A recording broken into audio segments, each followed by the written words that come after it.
this subject and to really focus it on the body as you're talking about this fact value split. Because a lot of people, though that happens in academics, in everyday life, they don't always think that way, but they're doing it all the They're time. doing it.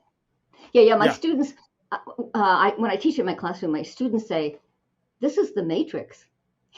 Isn't that good? This is the way people think, and they don't know that they do. Yeah. Yeah, the fact value split, and when it dawns on them, when they really realize how extensive it is, see, your view of truth is going to affect everything. And so I wrote Total Truth on this split, trying to explain to Christians where it's coming from and what we need to do about it. And of course, the Christian version is the sacred secular split, so we have it too. And then when I wrote Saving Leonardo, which is on the arts, lo and behold, I found the same split. I wasn't necessarily looking for it, but the first art history book I picked up said modern art has been split into two separate streams. And they called it, this was by Jacques Bazin, who's a well-known intellectual historian. And he called it the naturalist stream and the idealist stream. Well, obviously naturalism is the lower story, what we know as science, and idealism is, the upper story, the world of ideas. So right from the beginning, I realized that the upper lower story split applied to the arts as well. So then I decided I wanted to do morality. And I didn't go in expecting to find this split. But as soon as I started reading, I found out, yes, all of these moral issues are also influenced by a split between the body and the person. Mm-hmm. In other words, the body is what we know by science and empirical research, but personhood is your value. So that's the fact value. Personhood is your moral status. It's whether we should give you legal protection.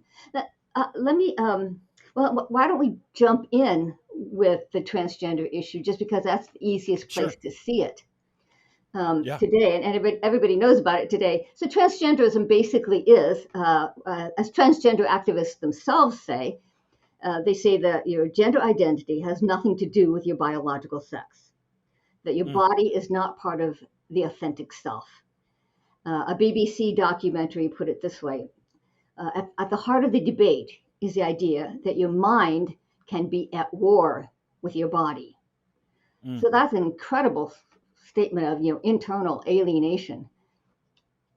In fact, some transgender activists now say the term biological sex is a hate term because it reminds them that there is such a thing as biology.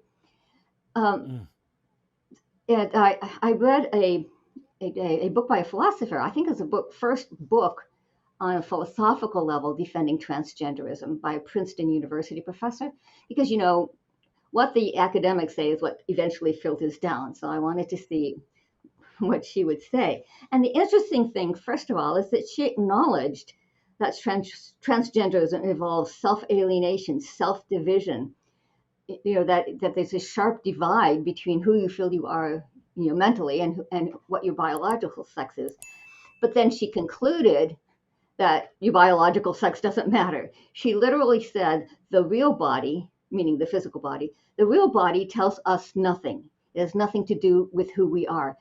So what Christians should be responding is, why should we accept such a demeaning view of the body?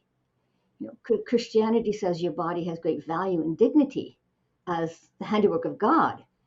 And what's fascinating is that even secular people are starting to recognize that this is the issue. I read an interview with a 14-year-old girl who had lived as a trans boy for 3 years, from age 11, and then at age 14 recovered her identity as a girl. And she said, the turning point came, and this is a direct quote, she said, the turning point came when I realized it's not conversion therapy to learn to love your body. And the interview came out after my book was already published, but it would have been a great quote for a book titled Love Thy Body. And it was on a very secular liberal website.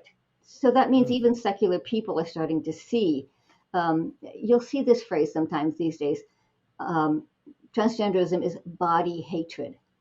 body hatred. So they're starting to recognize that the issue here is your view of the body, is your Mm. negative view of the body is really at the heart of all of these moral issues that we're up against today.